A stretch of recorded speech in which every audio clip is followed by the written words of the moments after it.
All right, so let's get started with today's video. Let me move my mic. Let's get started with today's video. Today I'm going to be discussing my top 5 inspirations as a photographer, what I see on the day-to-day that really inspires me and drives me to create the things that I do.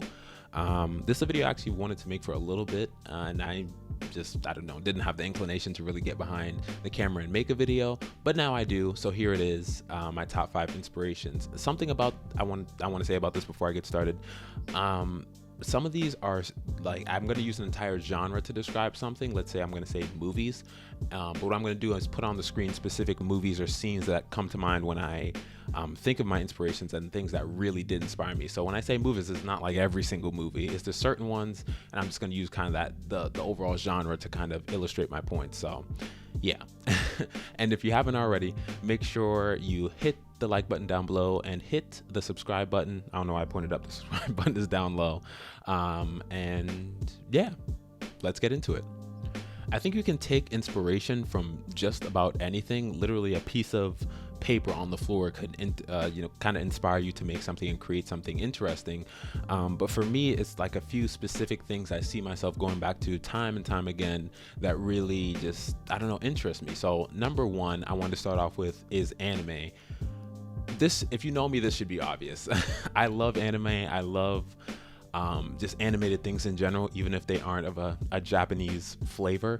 I just think it's really cool to see how these figures kind of come to life and display different emotions and do different things. I think it's very dynamic. It's surreal for the most part. A lot of anime is very imaginative, and they take a lot of creative kind of liberty with what they do. It's really over the top a lot of the times, but I think it inspires me to also go over the top and do things outside the box that I normally wouldn't do. So nothing like a good anime. I'll leave a few of my recommendations down below, but on the screen right now, you should kind of be seeing some stuff that it looks pretty interesting, and things that I see as some of the biggest inspirations I've taken in some of my photographs that I've made. And it's not like every single photograph and every single video is influenced by a certain anime, but it's something I just keep in the back of my mind, like, oh, they shot that way. Well, they didn't really shoot it. They made that look that way.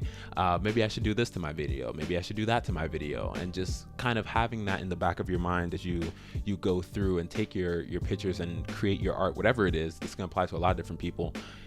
It's nice to have that inspiration there. So that's number one, anime. Number 2 is going to be other photographers. So this should be a pretty obvious one as well. I look at a lot of pictures, like a lot of pictures. I constantly go to different people's Instagrams, different people's websites, just to check out how they make their photos, what they look like, and just the mood they're trying to capture. What does this picture say to me? What do their overall portfolio say to me? What type of photographer is this person? I like to sit down and dissect people's photos and see if it can make me better, and think about why they are a better photographer than I am, or why am I a better photographer than they are. And I think that back and forth game that I play in my mind makes me a lot sharper when it comes to taking pictures. I've actually been doing this series over on my Instagram, forevermugen, forever.mugen actually, on Instagram, if you want to check it out, where I'm trying to take pictures every single day. And I think that's also making me sharper, and looking at other photographs does that same type of thing. It makes me a lot more aware of different things, of exposure, of aperture, of how to capture things, of how to do frame within a frame. I think you can't go wrong with looking at other people's pictures. I think if you stay in your own bubble and only focus on your art, you're going to stagnate. And it's important to look outside of yourself and go to different photographers, and maybe just different artists actually overall, to see how they do what they do, and maybe you can take something from them, hopefully.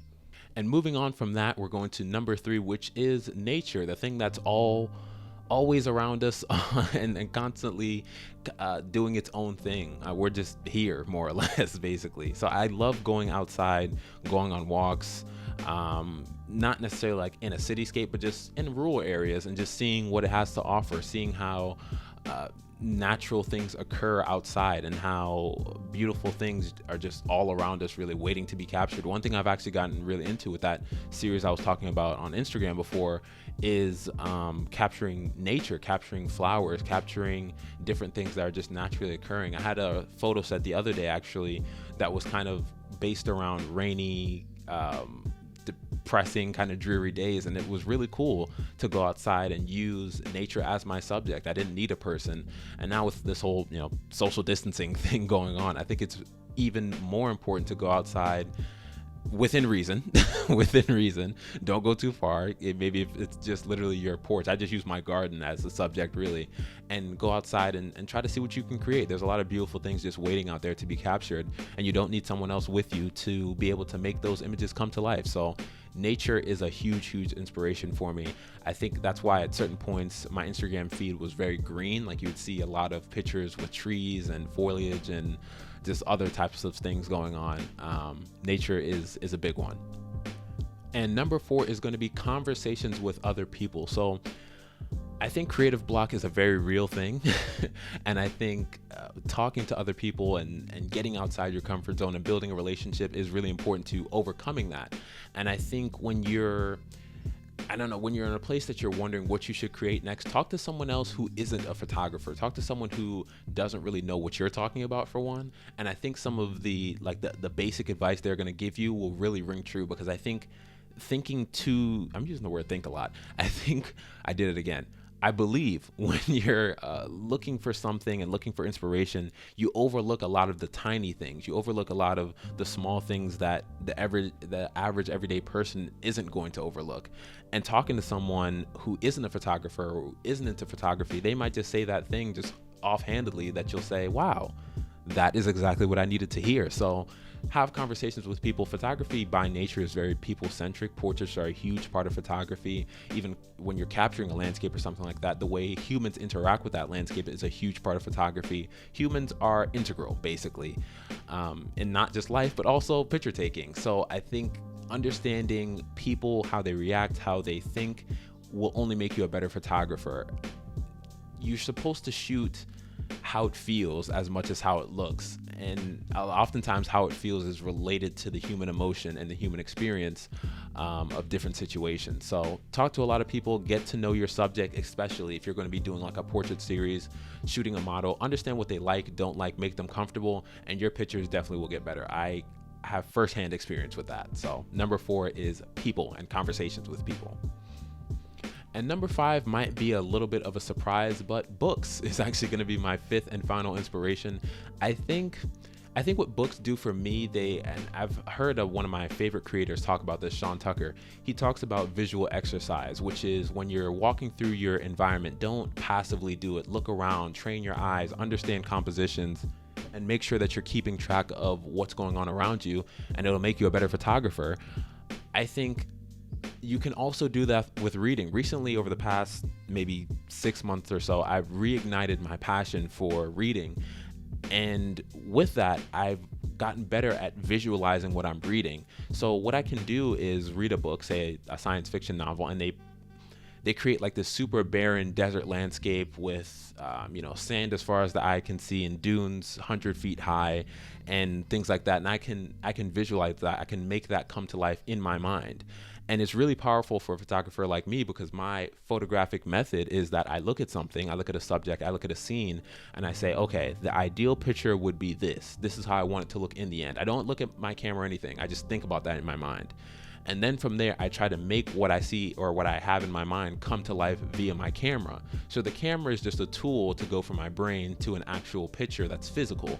So that's how I do my process. And so you're noticing that's the same way I read, basically. You take an information, you generate something in your mind, and you hold it there while you're reading. So the third step when I have my camera in my hands is just using the camera to bring it from my mind out into the real world so other people can see and experience it.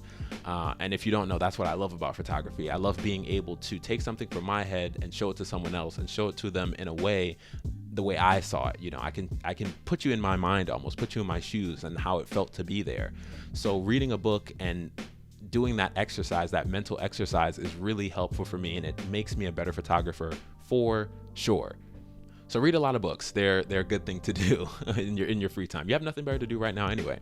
And those are my top 5 creative, what should I call them? I guess my top 5 photographic inspirations, also / creative inspirations, because there's some overlap there. I hope you guys enjoyed this video. I hope you guys took something from this video that maybe you can integrate into your own process. Maybe if you weren't a big reader, you can say, okay, maybe that's gonna make me a better painter. If you weren't big into conversations, maybe that'll make you a better photographer, videographer. Hopefully something like that came from this video. And if you enjoyed it, please give it a thumbs up. If you really enjoyed it, subscribe and you'll get more videos just like this one. And if you're interested in all the other weird and wonderful content I do, check out some of the links in the description and check out my website, forevermugen.com. Ooh, that was a mouthful. But thank you for listening. Peace.